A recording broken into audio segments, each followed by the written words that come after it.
सिद्धाणं नमो आयरीयाणं नमो वज्रायाणं नमो लोय सवसाहुणम। अनंतानंत परम सिद्ध भगवान की जय। 1008 श्री आदिनाथ भगवान की जय। अंतिम तीर्थेश भगवान महावीर स्वामी की जय। आचार्य भगवान गुरुवर श्री विशुद्ध सागर जी महाराज की जय। मुनि श्री सुप्रभ सागर जी महाराज की जय। मुनि श्री प्रणत सागर जी महाराज की जय। मुनि श्री सौम्य सागर जी महाराज की जय।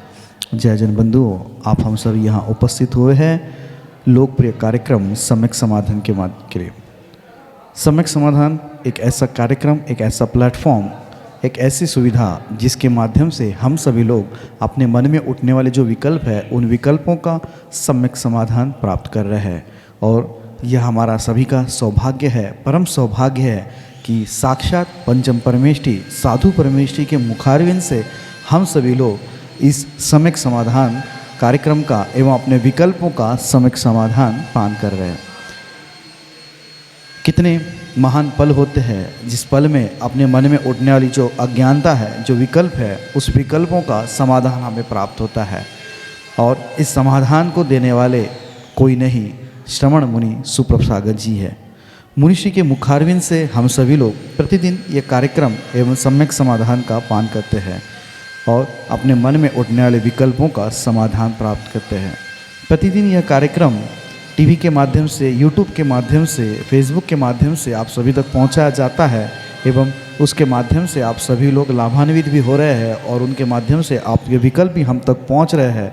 उस विकल्पों का समाधान मुनिषि के द्वारा प्रतिदिन किया जा रहा है और ऐसा समाधान आप और भी प्राप्त कर सकते हैं। अपने मन में उठने विकल्प हम हमें व्हाट्सएप के माध्यम से नीचे पट्टी पे स्क्रॉल पे जो नंबर चलते हैं उसके माध्यम से ये व्हाट्सएप के द्वारा आप अपना विकल्प हम तक पहुंचा सकते हैं। उस विकल्पों को एकत्रित करके मुनिषि के द्वारा उस सम्यक समाधान आपको प्रदान किया जाएगा। शुरुआत करते हैं आज की उस मंगल बेला को मुनिषि के चरणों में कोटिशा नमोस्तु करते हुए मुनिषि प्रणत सागर जी महाराज से यह निवेदन करते हैं कि हे स्वामी, आज के कार्यक्रम को गति प्रदान करते हुए संचालित करें। नमोस्तु नमोस्तु नमोस्तु। ओम नमः सिद्धेभ्य। नमः श्रीवर्धमानाय निर्धूतकलिलात्मने सालोकानां त्रिलोकानां यद्विद्यादर्पणायति यद्विद्यादर्पणायति।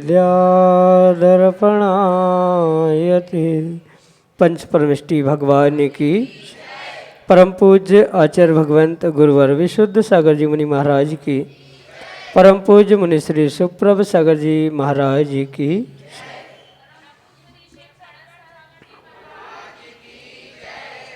आत्म कल्याण की वह अनूठी विधा समीचीन विकल्पों का सम्यक समाधान, जो कि हम सभी परम पूज्य आचार्य भगवंत गुरुवर विशुद्ध सागर जी महाराज के मंगल सुभाषित से, उन्हीं के सुयुग से परम पूज्य मुनि श्री सुप्रभ सागर जी महाराज के मुखारविंद से प्राप्त कर रहे हैं।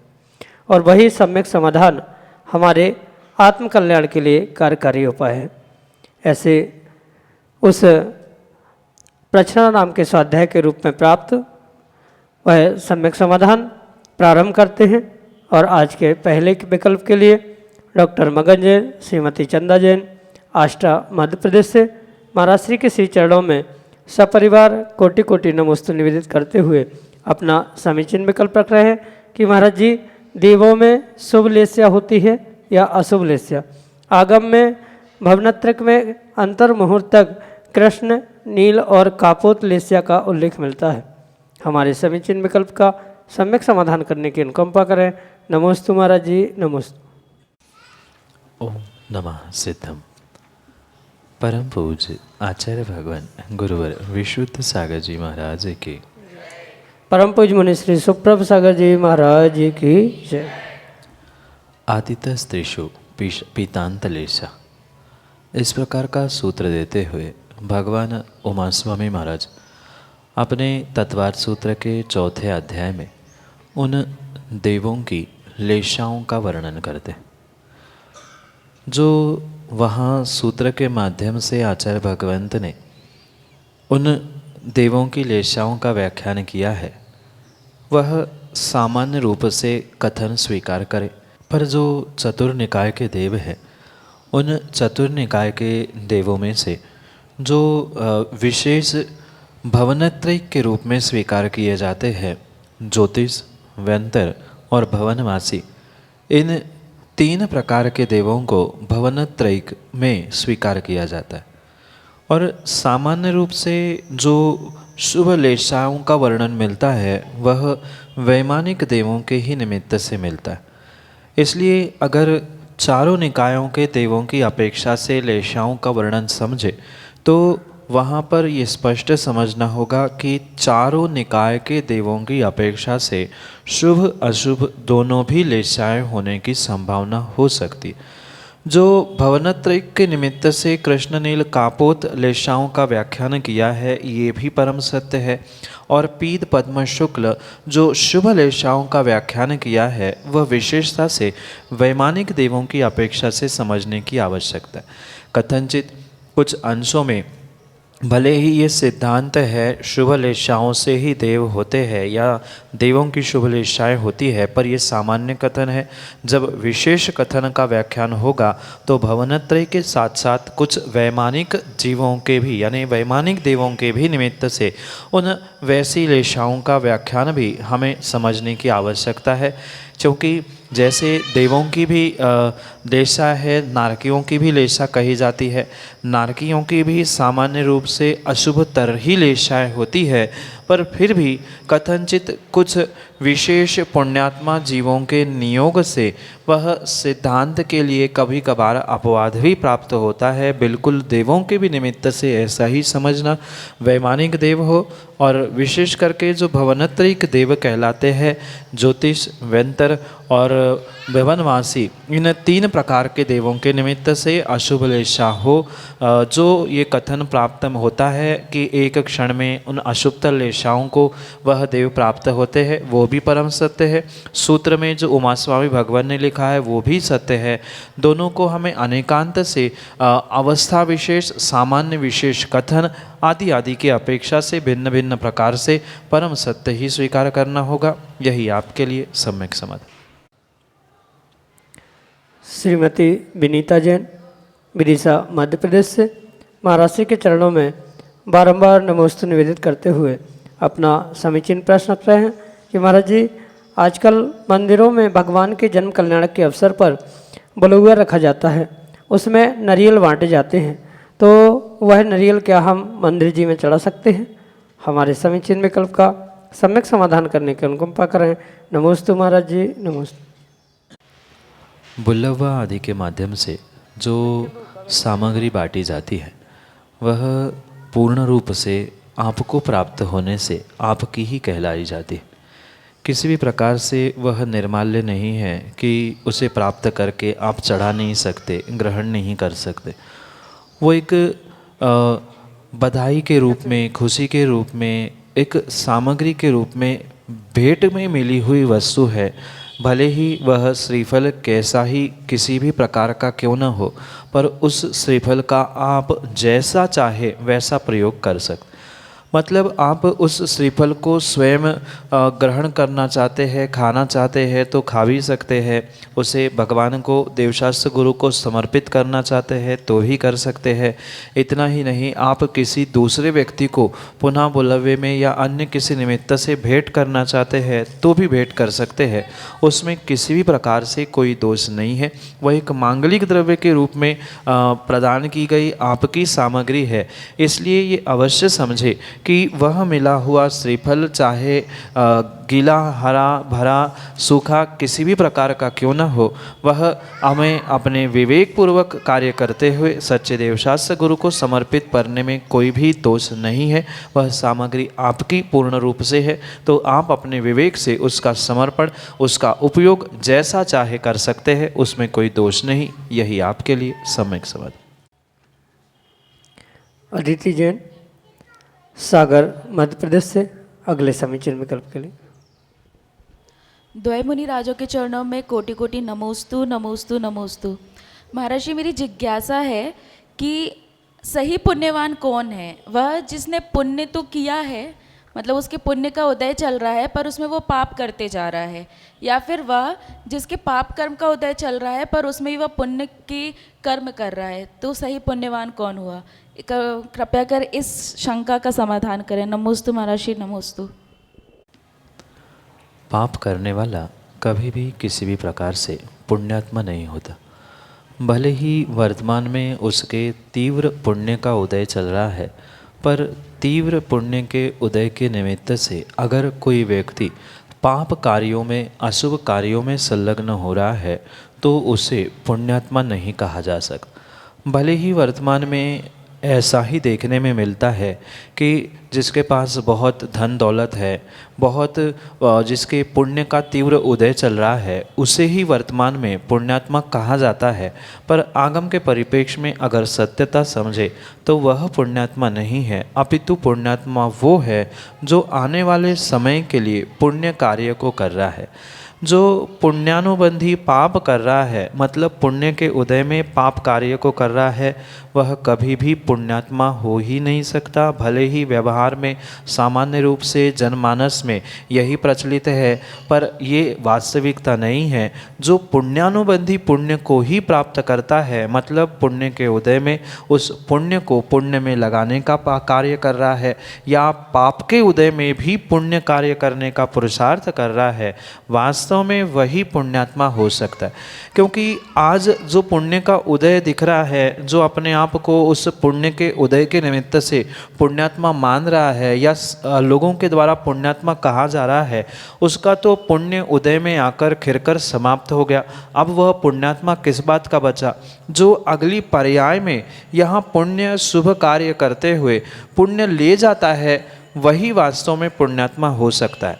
क्योंकि जिसका पुण्य का उदय है वह तो पुण्य एकाध दिन, एकाध महीना, एकाध वर्ष, एकाध भव चलेगा।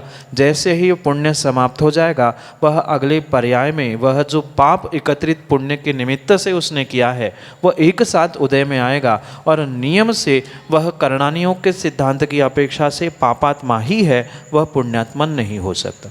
इसलिए मात्र वर्तमान को देखकर, वर्तमान की उसकी क्रिया, वर्तमान का उसका पुण्य का उदय, मात्र इतना ही देखकर किसी व्यक्ति को पुण्यात्मा कहना उचित नहीं है। पुण्यात्मा तो वही है जो पुण्य के उदय होने पर भी पुनः पुण्य कार्य कर रहा है, अपने पुण्य को पुण्य में लगाते हुए अपने पापों से बचने का जो पुरुषार्थ कर रहा है, वास्तव में वही एक पुण्यात्मा हो सकता है। अन्यथा मात्र पुण्य कार्य करने वाला या पुण्य के उदय को प्राप्त करने वाला, दोनों भी एकांत से पुण्यात्मा नहीं हो सकते। दोनों जब एक साथ होंगे, मतलब पुण्य के उदय के निमित्त से जब वह पुण्य को पुनः पुण्य में डिपॉजिट करते हुए या पुण्य को पुण्य में लगाते हुए पुनः जो पुण्यानुबंधी पुण्य करने का पुरुषार्थ कर रहा है, वास्तविकता में आगम के परिप्रेक्ष्य में वही पुण्यात्मा है। अन्य कोई भी कहने के लिए पुण्यात्मा हो सकता है, पर जो अगली पर्याय के लिए पुण्य कार्य नहीं करता, शुभ कार्य नहीं करता है, वह किसी भी प्रकार से पुण्यात्मा हो नहीं सकता। यही आपके लिए सम्यक समाधान। मोहित जैन, सुप्रण गुरु परिवार से अगले समीचीन विकल्प। द्वैमुनि राजों के चरणों में बारंबार नमोस्तु नमोस्तु नमोस्तु। महाराज जी, मेरा समीचीन विकल्प ये है कि हम क्रियाएं करते तो हैं, लेकिन क्रियाओं का ज्ञान अगर हमें नहीं हो पाता है तो उसका पुण्य हमें होता है, या फिर उसका मतलब जो उसमें अशुद्धियाँ होती हैं, जैसे बोलने में अशुद्धियाँ हो जाती हैं, तो उसका हमें पाप का आशा होता है। महाराज जी, मेरे समीचीन विकल्प का सम्यक समाधान करने की कृपा करें। नमोस्तु भगवान, नमोस्तु भगवान। जीव को पुण्य पाप रूपी कर्मों का आश्रय मात्र क्रियाओं से नहीं होता, अपितु मन, वचन और काय, तीनों योगों के माध्यम से ही जीव को पुण्य पाप का आश्रय होता है। कभी कभार ऐसा भी हो सकता है कि व्यक्ति, जीव शरीर से, काय से अच्छा यानी शुभ कार्य करते हुए पुण्य को भी प्राप्त करता है, पर उसके भाव अच्छे नहीं हैं, मन अच्छा नहीं है, वचनों में कुछ गड़बड़ है, तो उसके निमित्त से वह उसी समय पाप का भी आश्रय कर सके। क्योंकि तीनों साधन भिन्न भिन्न हैं और तीनों साधनों का जीव किस प्रकार से प्रयोग करता है उसी प्रकार से उसे कर्मों का आश्रयबंध होता है। जैसे किसी एक व्यक्ति की बहुत सारी दुकानें हैं, बहुत सारे डिपार्टमेंट्स हैं, तो प्रत्येक डिपार्टमेंट का अपना अपना जो प्रॉफिट लॉस होता है उसका एक एकत्रीकरण करते हुए अंतिम जो हेड ऑफिस होता है उसका रिजल्ट, चाहे वह प्रॉफिट हो चाहे लॉस हो, उनका अलग अलग का एकत्रित करते हुए जो रिजल्ट आता है, जैसे उस हेड ऑफिस और अलग अलग डिपार्टमेंट सेक्शंस के काम होते हैं, बिल्कुल ऐसा ही जीव के साथ भी पुण्य पाप का हुआ करता है। जो मन वचन काय रूपी 3 योगों से जीव जैसे कर्मों का आश्रय करता है उसके निमित्त से जिसके शक्त्यांश अधिक होते हैं उसका ही उसे पुण्य या पाप लगता है। माना कि कोई क्रिया आप शरीर से कर रहे थे, उस शरीर से अच्छी क्रिया करते हुए भी आपके उच्चारण में कुछ गलती हो रही थी, आपके भाव अच्छे नहीं लग रहे थे, तो उसके निमित्त से जो पुण्य का आश्रय आपने शरीर से किया था उसके साथ साथ पाप का आश्रय आप वचनों से और मन से कर रहे। तो उन दोनों में से जिसके शक्त्यांश अधिक हो गए, मतलब शरीर से आपने बहुत अच्छे से कार्य किया था और थोड़ा सा मन विचलित हुआ था, थोड़े से शब्दों में गलती हुई थी, तो उसका थोड़ा सा ही पाप उस बहुत सारे पुण्य को कम करने का तो कार्य करेगा पर पुण्य नष्ट करने का काम नहीं करेगा। वही अगर आपके भाव बहुत खराब है और थोड़ा सा ही शरीर से अच्छा कार्य किया है, वचन भी आपके अच्छे हैं, पर मन से भावों से आपने बहुत विपरीतता की है, तो उसके पाप के शक्त्यांश अधिक होने से थोड़ा बहुत पुण्य भी उस पाप में मिलाकर पाप रूप ही फलीभूत होता है। इसलिए ये संक्रमण होना जो कहा जाता है वह इसी प्रकार से होता है। जिस प्रकार से आप कार्य करते हो, क्रिया करते हो, उस क्रिया का मात्र क्रिया रूप ही नहीं अपितु मन वचन काय इन तीनों के निमित्त से जो परिणाम परिणति एकत्र होते हुए उसका जो जिसके शक्त्यांश अधिक होते हैं, शक्त्यांश यानी जिसके अधिकता तीव्रता होती है उसके अनुसार ही वैसा फल मिलता है।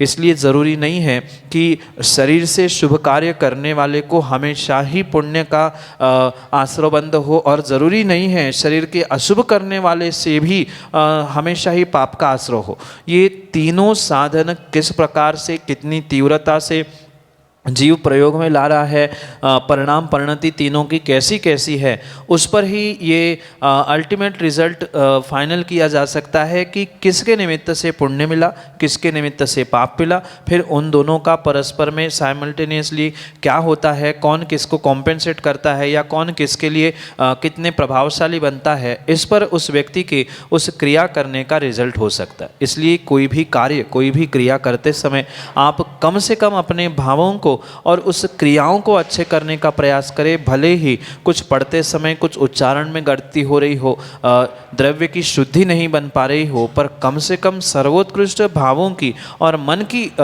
विशुद्धि को प्राप्त करने का प्रयास करें, जिसके निमित्त से विशेष विशेष पुण्य का आश्रय भी आपको उन क्रियाओं से मन वचन काय की परिणति और परिणाम से मिल सकता है। यही आपके लिए सम्यक समाधान। दीपांशु जैन, सागर, मध्य प्रदेश से अगले समीचीन विकल्प के लिए। द्वय मुनिराजों के चरणों में बारंबार नमोस्तु नमोस्तु नमोस्तु गुरुदेव। महाराज जी, घर खरीदते समय वास्तु के अनुसार घर खरीदते समय किन किन बातों का ध्यान रखना चाहिए? नमोस्तु गुरुदेव। घर खरीदते समय या घर बनाते समय उस वास्तु का कुछ ना कुछ प्रभाव तो जीवों के पुण्य पाप पर, उनकी दैनंदिन क्रियाओं पे होता है। ये समझते हुए बहुत विवेकपूर्वक कुछ कार्य करने की आवश्यकता है। जैसे कुछ दिशाओं को सर्वथा त्याज्य कहा जाता है, जो आगम के परिप्रेक्ष्य में हमारे विद्वान और आचार्य भगवंतों ने वास्तु आदि विज्ञान का व्याख्यान किया है। तो सर्व दिशा ही सर्वथा त्याज्य नहीं है। जैसे बहुत सारे लोग कहते हैं दक्षिण दिशा पूर्ण रूप से त्याज्य है, दक्षिण को गेट नहीं होना चाहिए, आदि आदि कुछ मिथ्या भ्रांति वर्तमान में जीवों के भीतर है। तो सबसे पहले मुख्य तो कार्य जीवों को ये करना चाहिए कि उस वास्तु के हिसाब से प्रत्येक घर को 100% 100% बनाना वर्तमान के परिप्रेक्ष्य में संभव हो नहीं सकता। अगर आप वास्तु से ही घर खरीदना और बनाना चाहो तो शायद 10-50 वर्ष भी लग सकते हैं और कई सारी जगह आपको खाली छोड़नी पड़ेगी, तब जाके आप थोड़ा सा छोटा सा मकान बना सकते। इसलिए ये कार्य करते समय जितना अधिकतम हम वास्तु के हिसाब से कार्य कर सकते हैं, जैसे मुख्य रूप से जो घर का मुखिया है उसके रहने का स्थान कहाँ बन रहा है, जो लैट्रिन बाथरूम आदि शुद्धि के स्थान होते हैं वो किस दिशा में होने चाहिए, गेट कौन सी दिशा में कौन से डिग्री में होना चाहिए आदि समझने की आवश्यकता है। क्योंकि मात्र दिशाओं से बोध नहीं होता, जो वास्तु चक्र है या वास्तु पुरुष है उसके हिसाब से जो मध्य भाग होता है जिसे ब्रह्म स्थान कहा जाता है वो हमेशा खुला होना चाहिए, उस पर कोई किसी प्रकार का वजन नहीं होना चाहिए। सीढ़ियों के नीचे कोई भी कमरा, कोई भी स्थान ऐसा नहीं होना चाहिए। ऐसी छोटी छोटी बहुत सारी बातें हैं जिनके सुधार से भी वह वास्तु व्यवस्थित हो सकती है। ज़रूरी नहीं है कि वास्तु के लिए पूरा घर ही बेचना पड़े, पूरा घर ही मिटाना पड़े। थोड़े बहुत सुधार करने से भी वह वास्तु का विशेष प्रभाव जीवों के जीवन पर, जीवों के घर परिवार पर अवश्य ही पड़ सकता है। इसलिए छोटे छोटे जो वास्तु के निमित्त से सूत्र है, क्योंकि पूरा व्याख्यान करना संभव नहीं है, किस दिशा में गेट किस तरफ है क्या होगा, ये मात्र कहने से काम नहीं होगा, क्योंकि वर्तमान में ऐसा 100% होना संभव नहीं है। उतने में ही थोड़ा सा बदल करते हुए, क्योंकि दक्षिण का भी दरवाज़ा सही हो सकता है अगर उसकी डिग्री थोड़ी सी बदल दी जाए, तो हम थोड़ा सा बदलाव कैसे कर सकते हैं ये सोचते हुए नए घर, नए मकान बनाना, खरीदना आदि का विचार करना होगा। थोड़े से बदलाव से भी बहुत सारा बदलाव हो सकता है। इसलिए विचार विमर्श किसी विशेषज्ञ के पास पहुंचकर ही करना चाहिए, क्योंकि इतना समय नहीं है कि छोटे छोटे बारीक पॉइंट्स भी उसके लिए बताया जाए कि कहाँ क्या होना चाहिए क्या नहीं होना चाहिए। पर सामान्य रूप से किसी विशेषज्ञ को, या जो बहुत सारे आगम के ग्रंथ है, जैसे कि आप स्वयं ही इंजीनियर है तो आपको इसके विषय में और भी ज्ञान प्राप्त करते हुए स्वयं का भी और दूसरों के भी मकान बनाने का पुरुषार्थ करना होगा, जिससे आपको भी और दूसरों को भी उसका बहुत अच्छा बेनिफिट प्राप्त हो। यही आपके लिए सम्यक समाधान। अभिषेक जैन शास्त्री, मुराजी सागर, मध्य प्रदेश से अगले समीचीन विकल्प के लिए। मुनिराजों के चरणों में बारंबार नमोस्तु निवेदित करते हुए पूज्य मुनिश्री, हमारी समीचीन विकल्प है कि जो वर्तमान में चल रहा है चक्रवर्ती विवाह और सामान्य विवाह, क्या ये दोनों आगम विधि के अनुसार सही हैं? कृपया कर शंका का समाधान करने की कृपा कर। नमोस्तु मुनिश्री, नमोस्तु। कहाँ क्या हो रहा है, कौन क्या कर रहा है, ये भिन्न विषय है। पर आपने आगम की बात पूछी है, तो आगम में मात्र जो सामान्य विवाह की व्यवस्था जो तीर्थंकर भगवान आदिनाथ स्वामी के काल से प्रारंभ हुई है, उसका ही मात्र वर्णन प्राप्त होता है। चक्रवर्ती विवाह का पूर्वाचार्यों ने किसी भी प्रकार से व्याख्यान प्रदान किया ही नहीं है, क्योंकि चक्रवर्ती बाद में हुए थे। उसके पूर्व में जो कुलकर मनु, जिनके द्वारा ये पंचम काल की या चौथे काल की जो व्यवस्था कर्म भूमि की बनाई गई थी, वह उनके ही हिसाब से होती है। बाद में बहुत सारे बदलाव होते थे, होते आए हैं और होते रहेंगे, ये भिन्न विषय है। पर आगम के परिप्रेक्ष्य में अगर समझे तो आगम में पूर्वाचार्यों ने मात्र जैसे तीर्थंकर आदिनाथ भगवान का विवाह हुआ था, उनके बेटों का जो विवाह हुआ था, उसी प्रकार से ही विवाह की विधि समझाई है। पर उस विधि को भी हमें बहुत व्यवस्थित समझने की आवश्यकता है। अरहंत सिद्ध आचार उपाध्याय आदि पंचपरमेष्ठी के साक्षी पूर्वक कार्य करना आदि सब कुछ व्यवस्था उसमें अवश्य लिखी है।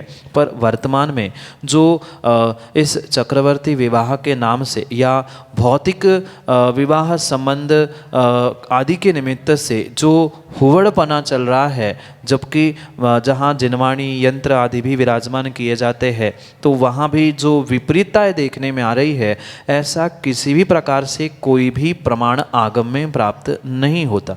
क्योंकि जो भी चतुर्थ काल की या कर्म भूमि की व्यवस्थाएं होती है वह पूर्ण रूप से जो कुलकर मनु आदि होते हैं उनके ही द्वारा स्थापित की गई ही परंपराओं को यथारूप से प्रारंभ करने की या पूर्ण करने की आवश्यकता होती, क्योंकि चक्रवर्ती आदिनाथ भगवान कुलकर के बाद में हुए थे। उन्होंने वह सामान्य विवाह के उपरांत जब किसी वह अन्य क्षेत्र में पहुँचते हैं दिग्विजय करने के लिए, तो उस समय पर वह चक्रवर्ती उस प्रकार से विवाह करते हैं, पर जैसा आज वह स्वरूप चक्रवर्ती विवाह के नाम पर किया जा रहा है वैसा पूर्ण रूप से आगम में वर्णित है ही नहीं है। हमें ये सबसे पहले समझना होगा। मैं पुनः इस बात को कहना चाहता हूँ, कौन कर रहा है और कैसा हो रहा है ये भिन्न विषय है, क्योंकि आपने आगम की बात पूछी है। आगम में इसका किसी भी प्रकार से कोई भी वर्णन प्राप्त नहीं होता है। स्पष्ट रूप से जो कुलकर आदि ने जो ये विवाह संबंध के विषय में बहुत विस्तार से व्याख्यान किया है, क्योंकि जो सामान्य भी विवाह होते हैं वो भी वर्तमान में आगम के परिप्रेक्ष्य में पूर्ण रूप से नहीं होते हैं। जिस प्रकार की विधि, जिस प्रकार के संस्कार आदि आदि कहा जा रहा है वैसा किसी भी प्रकार से नहीं होता। और जो आज तो बहुत सारे स्थानों पर जो सुनने में आता है संगीतमय फेरों का या और भी बहुत सारा जो हुवड़पना बचा हुआ है, ऐसा किसी भी प्रकार से आगम में विधान नहीं है। बहुत शालीनता से ये एक श्रावक को श्रावक बनाने की विधि है। जो बहुत सारे पापों में उलझने वाला जीव था उसके उस विषय भोगों को सीमित करते हुए एक अणुव्रत प्रदान करने की ये व्यवस्था थी। संस्कारों के माध्यम से उनके जीवन को विशेषता प्रदान करने की व्यवस्था थी। इसलिए आगम की व्यवस्था तो यही है, जो सामान्य रूप से व्यवस्था बनाई गई है, बताई गई है, उसी हिसाब से ही होना चाहिए। ये आगम की व्यवस्था है। फिर कौन कहाँ क्या कर रहा है वह व्यक्तिगत उसका स्वयं का दृष्टिकोण है। यही आपके लिए सम्यक समाधान। जय जन बंधुओं, हम सभी लाभ ले रहे थे लोकप्रिय कार्यक्रम सम्यक समाधान का। प्रतिदिन यह कार्यक्रम 5:13 पे यूट्यूब चैनल सुप्रभ उवाच के माध्यम से प्रसारित होता है। मुंशी सुप्रभ सागर जी का नाम सुप्रभ, वाणी का पर्यायवाची नाम उवाच, सुप्रभ उवाच, यस यूट्यूब चैनल के माध्यम से मुनिश्री के प्रवचन एवं ये सम्यक समाधान प्रतिदिन प्रसारित होता है। आप सभी लोग चैनल को सब्सक्राइब करें एवं बेल आइकन को जरूर दबाएं ताकि नोटिफिकेशन के द्वारा आप सब चीज़ों को अप टू डेट रह सकते हो। प्रतिदिन मुनिश्री के प्रवचन शाम को 7:40 पे जिनवार टीवी के माध्यम से प्रसारित होते हैं। आप सभी लोग घर बैठे मुनिश्री के प्रवचन के लाभ जिनवार टीवी के माध्यम से ले सकते हैं। सम्यक समाधान यह कार्यक्रम प्रतिदिन ठीक 4 बजे अपने आदिनाथ टीवी चैनल के माध्यम से प्रसारित होता है। एक नया TV channel Adinath TV channel, जिसके माध्यम से यह सम्यक समाधान का प्रसारण ठीक 4 बजे होता है। आप सभी लोग घर बैठे टीवी के माध्यम से भी इस कार्यक्रम का लाभ लेते हुए अपने मन में उठने वाले विकल्पों का सम्यक समाधान प्राप्त कर सकते हैं। 8707548811 यह हमारा व्हाट्सएप का नंबर है। आप इस व्हाट्सएप के नंबर पे अपने विकल्प भेज सकते हैं एवं इस विकल्पों को एकत्रित करके मुनिश्री तक पहुंचाया जाएगा और मुनिश्री के मुखारविंद से हम सभी लोग उसका सम्यक समाधान प्राप्त करेंगे। अगर आप व्हाट्सएप से टाइप नहीं कर सकते हो तो एक कागज़ पेन पे अपना नाम, अपने शहर का नाम, अपना विकल्प लिख के उसकी फ़ोटो खींच के आप हमें व्हाट्सएप कर सकते हैं एवं उस फ़ोटो को व्हाट्सएप के द्वारा हम तक पहुंचा दें एवं उसके माध्यम से आप अपने विकल्प हम तक पहुंचा सकते हो। samyak.samadhan@gmail.com यह हमारी ईमेल की आईडी है। अगर आप ईमेल के माध्यम से आप अपने विकल्प भेजना चाहते हो, अपने ईमेल के माध्यम से अगर आप ज़्यादा उसको अपने विकल्पों को हम तक पहुंचाना चाहते हो तो हम अपने विकल्पों को आप जीमेल के माध्यम से samyak.samadhan@gmail.com इसके माध्यम से आप आपके विकल्प हमारे तक पहुंचा सकते हो।